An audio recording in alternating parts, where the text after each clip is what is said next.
Bonjour à tous, créatrices et créateurs d'entreprises et entrepreneurs du Grand Sénonais. Je suis Magali Conduto-Tavares, coordinatrice de la Fabrique à entreprendre. Et dans le cadre de la semaine de l'entrepreneuriat et de l'emploi, je voulais vous proposer, en complément de la table ronde sur les autres médias, je voulais vous proposer de vous présenter Floriane Boivin et son média, la Gazette des Sénonais. Bonjour Floriane. Bonjour Magali. Alors, bienvenue. Je vous laisse du coup vous présenter et puis nous dire en quoi consiste votre média. Alors, c'est un journal en ligne que j'ai créé dans un premier temps pendant le premier confinement en mars 2020, que je publiais sur Calaméo au format PDF parce que j'ai envie de recréer un petit peu les gazettes à l'ancienne pour rendre compte de l'actualité à Sens et des chiffres Covid, puisque c'était le contexte à l'époque. Et puis, j'ai décidé de tout basculer tous les articles en fait, sur un site web en juin pour plus de visibilité et puis que ce soit plus pratique pour les internautes. Donc voilà, là, c'était entièrement bénévole, évidemment. J'avais juste envie d'informer puisque je me suis prise de passion pour l'information, on va dire. J'ai commencé à l'Indépendant de Lyon en 2016. Et j'ai travaillé pour eux pendant 3 ans. Ça a été très formateur et j'ai adoré ce que je faisais. Donc, du coup, bon, ça s'est arrêté avec l'Indépendant. Et au bout d'un moment, ne trouvant pas de travail dans la région de Sens, c'est très compliqué, j'ai décidé de créer ce journal pour ne pas rester à rien faire, déjà dans un premier temps. Et en octobre 2020, donc, j'ai décidé de le professionnaliser. Donc, je l'ai rattaché à ma micro-entreprise et j'ai continué dans la lancée et j'ai décidé d'opter pour un format gratuit. Donc, tout le contenu reste gratuit pour les internautes. Par contre, c'est vrai qu'à côté, je suis à la recherche d'annonceurs. Donc, c'est un journal d'actualité principalement locale, euh, parfois départementale, régionale, des petites brèves sur le national quand ça peut impacter le Sénonais. Et qui est entièrement numérique, en fait. Il n'y a pas de version papier, que ce soit clair. D'accord. Voilà. Alors, c'est un journal qui a plusieurs rubriques. Est-ce que vous pouvez nous parler de ces différentes rubriques? Qu'est-ce qu'on va trouver dedans? Il y a plein de rubriques. Bon, c'est des rubriques un petit peu standards des journaux, hein, société, économie, politique. Voilà, c'est vraiment toute l'information qu'on peut retrouver dans le Sénonais, le Grand Sénonais et ses alentours. Dans différentes rubriques, mais les rubriques qui me tiennent à cœur et que j'aimerais faire connaître davantage aux gens, c'est une tribune libre, c'est-à-dire que les gens peuvent m'envoyer des articles, des billets d'opinion, des tribunes, des chroniques, parce que j'avais envie de créer un journal un petit peu participatif où le citoyen peut s'exprimer librement, en fait. Dans le,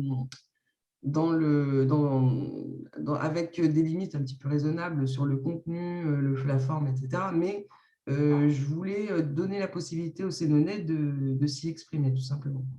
D'accord. Et dans ce cadre-là, par exemple, un créateur d'entreprise peut faire partie de ces intervenants pour les tribunes? Oui, tout à fait.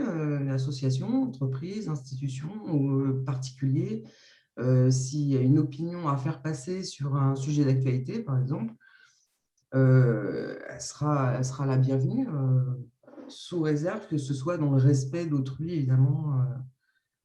Et Et et de tout ce qui s'ensuit. Alors, aujourd'hui, donc, si on fait cette rencontre, donc en complément de la table ronde, c'est parce que donc, dans la semaine de l'entrepreneuriat et de l'emploi, on a une journée dédiée à la communication par les médias pour à la fois réconcilier les créateurs d'entreprises et les entrepreneurs avec ce monde des médias que l'on ne connaît pas forcément, que l'on ne sait pas forcément non plus de quelle manière l'aborder.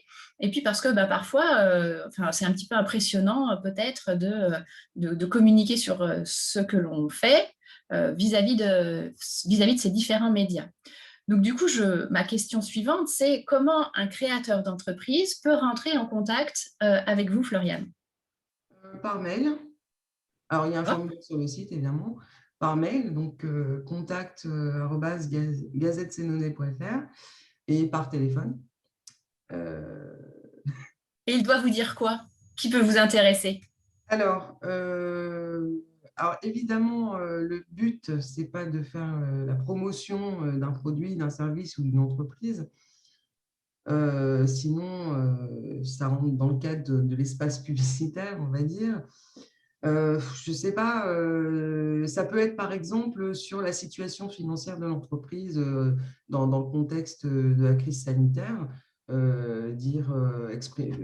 expliquer quelles sont les difficultés que rencontre l'entreprise ou le secteur de l'entreprise. Ça peut être des informations grand public sur des problématiques actuelles ou au contraire des informations un petit peu plus joviales. Oui. Mais il faut que ce soit toujours informatif. Le but, ce n'est pas de faire de la publicité pour l'entreprise. Un créateur d'entreprise qui aurait envie de se lancer en dépit de la situation sanitaire ou de la situation économique pour proposer un nouveau service ou un produit un peu innovant ou quelque chose qui peut aider voilà, la population, ça, c'est quelque chose que vous pouvez relayer, par exemple? Oui, ça m'arrive de faire des articles sur des entreprises qui font preuve d'innovation, comme c'était le cas de Nid Robotics d'ailleurs, qui, lui, ne subissait pas la crise du tout et qui se lançait sur de nouveaux marchés, de gros marchés d'ailleurs, pour la vente de robots, comme dans les hôtels, des robots groom, ils appellent ça comme ça. Donc voilà, c'est le genre d'informations que je passe sur mon journal aussi. Il y a un intérêt au niveau informatif. D'accord. Et alors, comment ça se passe une interview ou un article avec vous? Alors, en général, bon, tout dépend de la personne que j'interviewe. Quand c'est des particuliers, c'est plus de l'ordre de la conversation parce que j'aime bien que la personne soit à l'aise. Donc, même si j'ai préparé des questions, je la laisse libre de répondre ou d'aborder les sujets qui lui importent. Et moi-même, je rebondis dessus. Les entrepreneurs, les institutionnels savent plus, en fait, ont moins de mal à s'exprimer. En termes de communication, ils sont un petit peu plus rodés. Donc, je leur pose des questions, ils me répondent. Et bon, c'est entre l'interview et la conversation, puisque forcément, leurs réponses apportent des questions de ma part. Donc voilà, mais j'aime bien que les gens soient à l'aise. Pas que ce soit quelque chose de très formel, très austère. Voilà, c'est une interview conversation. Oui, c'est bien, c'est sympa. Et alors, du coup, vous faites ça chez eux, vous faites ça par Parce téléphone que, peut-être parfois, ça dépend s'il y a quelque chose à présenter, une photo à prendre. en général, je vais choisir, sauf si la personne se situe vraiment loin et que je n'ai pas la possibilité forcément ou le temps de me déplacer. Ce sera plutôt par téléphone. Si la personne est plutôt proche, qu'elle souhaite qu'on se rencontre, on établit un point de rencontre et on fait une interview en visu. Voilà, c'est vraiment en fonction de la position géographique et du désir de la personne, en fait. D'accord. Certains sont plus à l'aise au téléphone et d'autres de visu. Et vous publiez à quelle fréquence? Euh, eh bien, j'essaie de publier assez régulièrement dans la semaine. Pour l'instant, je ne fais pas beaucoup d'articles puisque je suis obligée de travailler à côté, forcément, parce que pour le moment, le journal n'est pas rémunérateur.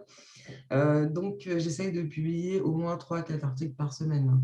Je n'ai pas fixé de jour encore. Je m'organise encore un petit peu sur la fréquence, la régularité.